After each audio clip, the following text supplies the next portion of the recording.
Class 10 দ্বিতীয় অধ্যায় গ্যাসের আচরণ থেকে আমরা লেখচিত্র নিয়ে একটু আলোচনা করব। একটি লেখচিত্র, সেটা হচ্ছে চার্লসের সূত্রের যে গাণিতিক রূপটি রয়েছে, সেটা হচ্ছে চার্লসের সূত্রের গাণিতিক রূপ VT equals to V0 into 1 plus T by 273। এটা যদি উষ্ণতা বৃদ্ধি করা হয় টি ডিগ্রি সেন্টিগ্রেড, তাহলে এই রূপটি দাঁড়ায়, এবং যদি উষ্ণতা হ্রাস করা হয় টি ডিগ্রি সেন্টিগ্রেড, তাহলে VT equals to V0 into 1 minus T by 273। এটা হচ্ছে রূপটা দাঁড়াচ্ছে।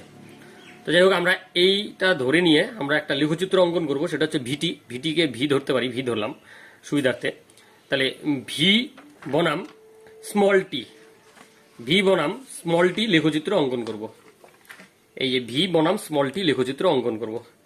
এই লেখচিত্রটা, এটা ভি বনাম স্মল টি লেখচিত্র অঙ্কন করার ক্ষেত্রে আমরা সমীকরণটাকে একটু সাজিয়ে নিব। সেটা হচ্ছে, প্রথমে তো আমরা এটা পাচ্ছি যে ভিটি ইকুয়ালস টু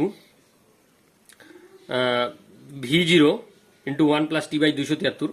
তো এটাকে একটু সাজিয়ে নিচ্ছি। ভিটি ইকুয়ালস টু V0 দিয়ে গুণ করে দিচ্ছি, V0 plus V0 by 273 into T হয়ে গেল।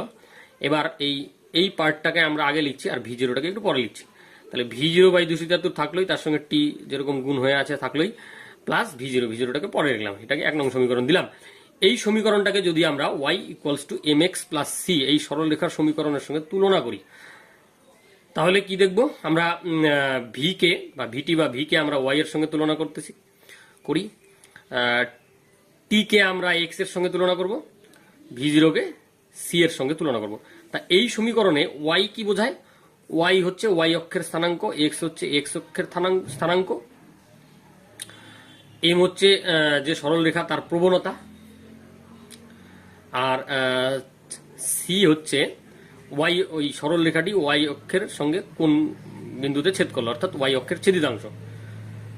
তা এই তুলনা করে আমরা কি পাবো, কি দেখতে পাচ্ছি? তাহলে আমরা, এটা একটা সরল রেখার সমীকরণ হবে যদি আমরা ভি বনাম টি লেখচিত্র অঙ্কন করি।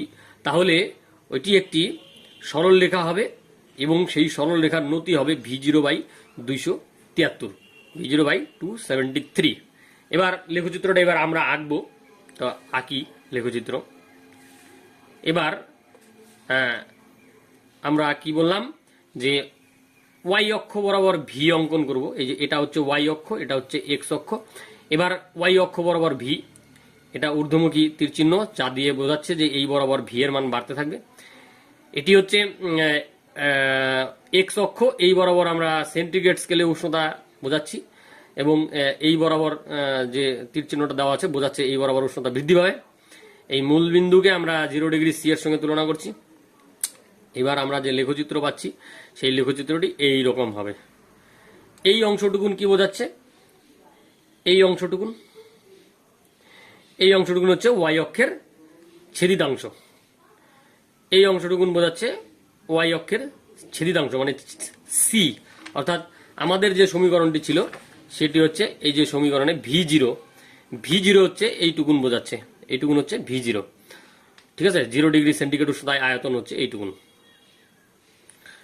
আর এই যে সরল রেখাটা আছে, এই সরল রেখার যদি আমরা এরকম একটা এক্স অক্ষের সমান্তরাল করে সরল রেখা অঙ্কন করি, তাহলে এই যে থিটা, এটা হলো যদি থিটা হয়, তাহলে আমরা এই ক্ষেত্রে ten theta is equal two কি পাবো? এই যে সমীকরণটি আমরা দেখতে পাচ্ছি, এই যে সমীকরণটি, এখানে এম, এই সমীকরণের সঙ্গে তুলনা করলে M is equal to V0 by 273 is equal to tan theta. ওই লেখচিত্রের মধ্যে যে আমরা থিটা কোণটি দেখালাম, সেটার টেন নিলে, অর্থাৎ tan theta is equal to V by 273 হবে। তাহলে আমরা কিন্তু এইভাবে করে যদি ভি বনাম স্মল টি, অর্থাৎ সেন্টিগ্রেড স্কেলে উষ্ণতা আর কি বোঝাচ্ছে, যদি আমরা লেখচিত্র অঙ্কন করি, তাহলে কিন্তু লেখচিত্রটি আমরা কেমন পাচ্ছি? এইরকম একটা সরল রেখা পাচ্ছি, ঠিক আছে? এবার লেখচিত্র আঁকার সময় নিচে কিন্তু চিত্র অবশ্যই লিখে দিবে। চিত্র হচ্ছে ভি বনাম টি লেখচিত্র, ঠিক আছে? একটা কথা বলছি, সেটা হচ্ছে এই লেখচিত্রটি অঙ্কন করার ক্ষেত্রে থিটা কোণটি এখানে দিতে হবে না, ওটা আমি বোঝানোর জন্য বলেছি।